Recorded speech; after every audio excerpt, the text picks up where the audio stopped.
प्यारे बच्चों नमस्कार। हिंदी की ऑनलाइन कक्षा में आपका स्वागत है। आज हम भारत की खोज पाठ 5 नई समस्याएं भाग 2 पढ़ेंगे। तो आइए बच्चों, आप भी अपनी पुस्तक खोलिए और साथ साथ आपने उच्चारण करना है मेरे साथ। फारसी भाषा दरबार की सरकारी भाषा बन गई और फारसी के बहुत से शब्द बोलचाल की भाषा में प्रवेश कर गए। इसके साथ ही जन भाषाओं का भी विकास किया गया। भारत में जिन दुर्भाग्यपूर्ण बातों में वृद्धि हुई उनमें एक पर्दा प्रथा थी। ऐसा क्यों हुआ यह स्पष्ट नहीं है, पर भारत ने पर्दा प्रथा का विकास मुगल काल में तब हुआ जब यहाँ हिंदुओं और मुसलमानों दोनों में पद और आदर की निशानी समझा जाने लगा। औरतों को अलग पर्दे में रखने की यह प्रथा उन इलाकों में ऊंचे वर्गों में विशेष रूप से फैली जहां मुसलमानों का प्रभाव सबसे अधिक था, यानी उस मध्य और विशाल पूर्वी प्रदेश में जिसमें दिल्ली, संयुक्त प्रांत, राजपूताना, बिहार और बंगाल आते हैं। लेकिन अजीब बात है कि पंजाब और सरहदी सूबे में जो मुख्यतः मुस्लिम इलाके थे, पर्दे की प्रथा उतनी कड़ी नहीं थी। दिल्ली में अफगानों के प्रतिष्ठित होने के साथ पुराने और नए के बीच एक समन्वय रूप ले रहा था। इसमें से अधिकतर परिवर्तन उच्च वर्गों में, अमीर उमराव में हुए। इनका असर विशाल जनसमूहों पर, विशेषकर देहाती मतलब गांव जनता पर नहीं पड़ा। उनकी शुरुआत दरबारी समाज में होती थी और वे शहरों और कस्बों में फैल जाते थे। इस तरह उत्तरी भारत में दिल्ली और संयुक्त प्रांत इसके केंद्र बने, ठीक उसी तरह जैसे वे पुरानी आर्य संस्कृति का केंद्र रहे हैं। पर इस आर्य संस्कृति का एक बड़ा हिस्सा दक्षिण की ओर खिसक गया, जो हिंदू रूढ़िवादिता का गढ़ बन गया। जब तैमूर के हमले से दिल्ली की सल्तनत कमजोर हो गई तो जौनपुर में एक छोटी सी मुस्लिम रियासत खड़ी हुई। पूरी 15वीं शताब्दी के दौरान यह रियासत कला, संस्कृति और धार्मिक सहिष्णुता का केंद्र रही। विकसित होती हुई आम भाषा हिंदी को यहाँ प्रोत्साहित किया गया और हिंदुओं और मुसलमानों के धर्मों के बीच समन्वय करने का प्रयास भी किया गया।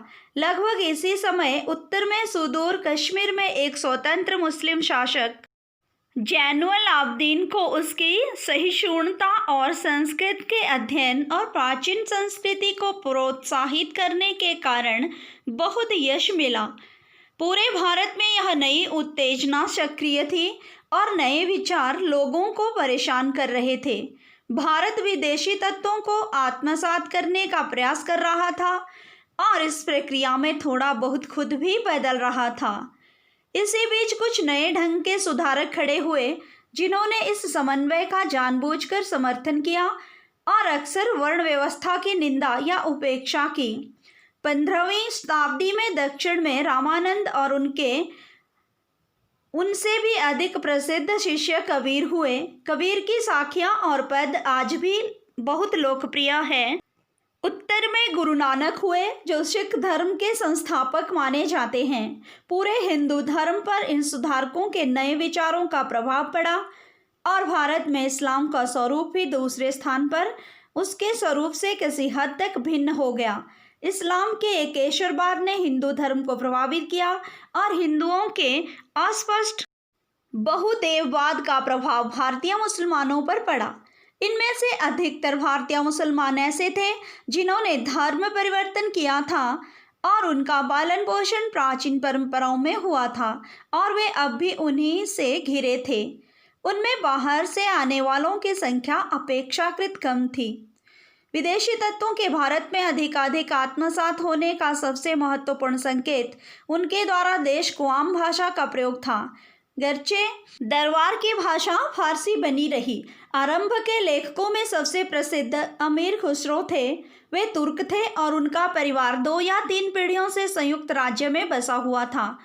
वे 14वीं शताब्दी के दौरान कई अफगान सुल्तानों के शासनकाल में रहे। वे फारसी के चोटी के कवि थे और उन्हें संस्कृत का भी ज्ञान था। वे महान संगीतकार थे और उन्होंने भारतीय संगीत में कई मौलिक उद्भावनाएं की थी। कहा जाता है कि भारत के लोकप्रिय तंत्री वाद्य सितार का आविष्कार उन्होंने ही किया था। उन्होंने ऐसे कई विषयों पर रचना की जिनमें भारत ने विशेष प्रगति की थी। इनमें धर्म, दर्शन, तर्कशास्त्र, भाषा और व्याकरण के अतिरिक्त संगीत, गणित, विज्ञान और आम का फल है। उनकी प्रसिद्धि का आधार उनके लोक प्रचलित गीत हैं, जिन्हें उन्होंने बोलचाल की सामान्य हिंदी में लिखा था। उन्होंने ग्रामीण जनता से केवल उसकी भाषा ही नहीं ली, बल्कि उनके रीति रिवाज और रहन सहन के ढंग का भी वर्णन किया। उन्होंने विभिन्न ऋतुओं और जीवन के विभिन्न पहलुओं पर गीत लिखे। वे गीत अब भी उत्तर और मध्य भारत के किसी भी गांव या नगर में सुनाई पड़ सकते हैं। अमीर खुसरो ने अनगिनत पहेलियां भी लिखी। अपने लंबे जीवन काल में ही खुसरो अपने गीतों और पहेलियों के लिए बहुत प्रसिद्ध हो गए थे। ऐसी कोई और मिसाल नहीं मिलती जहां 600 साल पहले लिखे गए गीतों को लोकप्रियता आम जनता के बीच बराबर बनी रही हो और बोली में बिना परिवर्तन किए वे अब भी उसी तरह गाए जाते हों। अब बाबर और अकबर भारतीयकरण की प्रक्रिया। अकबर भारत में मुगल खानदान का तीसरा शासक था, फिर भी साम्राज्य की बुनियाद उसी ने पक्की की। उसके बाबा ने दिल्ली के सिंहासन पर 1526 ईस्वी में विजय प्राप्त कर ली थी। भारत में आने के 4 वर्ष के भीतर ही बाबर की मृत्यु हो गई। उसका अधिकतर समय युद्ध में और आगरा में एक भव्य राजधानी बनाने में बीता। यह काम उसने पुस्तुतुनिया के एक प्रसिद्ध वास्तुशिल्पी को बुलाकर कराया। बाबर का व्यक्तित्व आकर्षण है। वह नई जागृति का शहजादा है, बहादुरी और साहसी, जो कला और साहित्य तथा अच्छे रहन सहन का शौकीन है।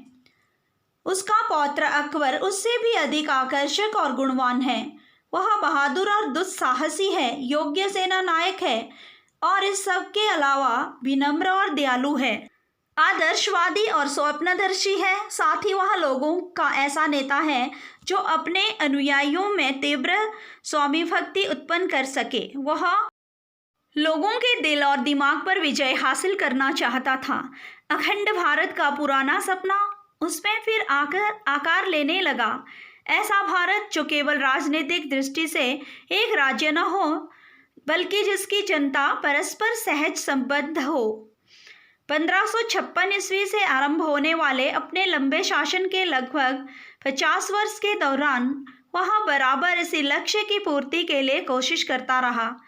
बहुत से स्वाभिमानी राजपूत सरदारों को उसने अपनी ओर मिला लिया। उसने एक राजपूत राजकुमारी से शादी की।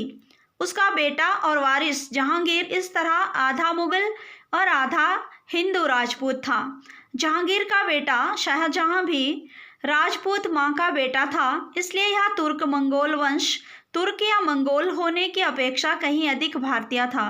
राजपूत राजघरानों से संबंध बनाने से उसका साम्राज्य बहुत मजबूत हुआ। इस मुगल राजपूत सहयोग ने, जो बाद में शासकों के शासन में भी इसी तरह चलता रहा, केवल सरकार, प्रशासन और सेना को ही नहीं, कला, संस्कृति और रहन सहन को भी प्रभावित किया। पर अकबर को राजपूताना में मेवाड़ के राणा प्रताप की अभिमानी और अदम्य आत्मा का दमन करने में सफलता नहीं मिली। राणा प्रताप ने एक ऐसे व्यक्ति से, जिसे वह विदेशी विजेता समझता था, औपचारिक संबंध जोड़ने के बजाय जंगलों में मारे मारे फिरना बेहतर समझा। अकबर ने अपने चारों ओर अत्यंत प्रतिभाशाली लोगों का समुदाय इकट्ठा किया था, जो उसके आदर्शों के प्रति समर्पित थे। इन लोगों में फैजी और अबुल फजल नाम के 2 मशहूर भाई, बिरबल राजा मानसिंह और अब्दुल रहीम खान खाना शामिल थे।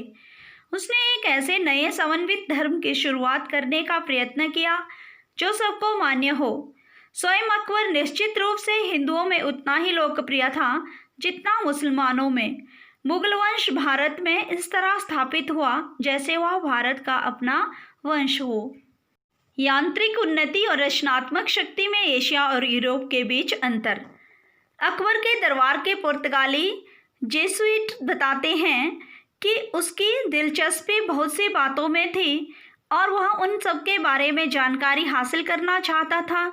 उसे सैनिक और राजनीतिक मामलों का पूरा ज्ञान तो था ही, साथ ही बहुत सी यांत्रिक कलाओं का भी। फिर भी यह अजीब बात है कि उसकी जिज्ञासा एक बिंदु पर जाकर रुक गई।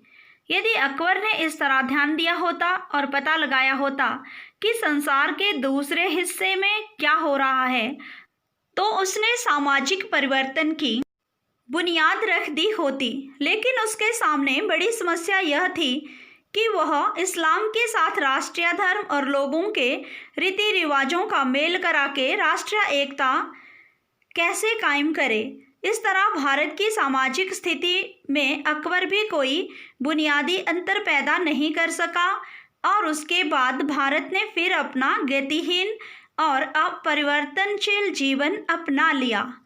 बच्चों, ये था पाठ का दूसरा भाग।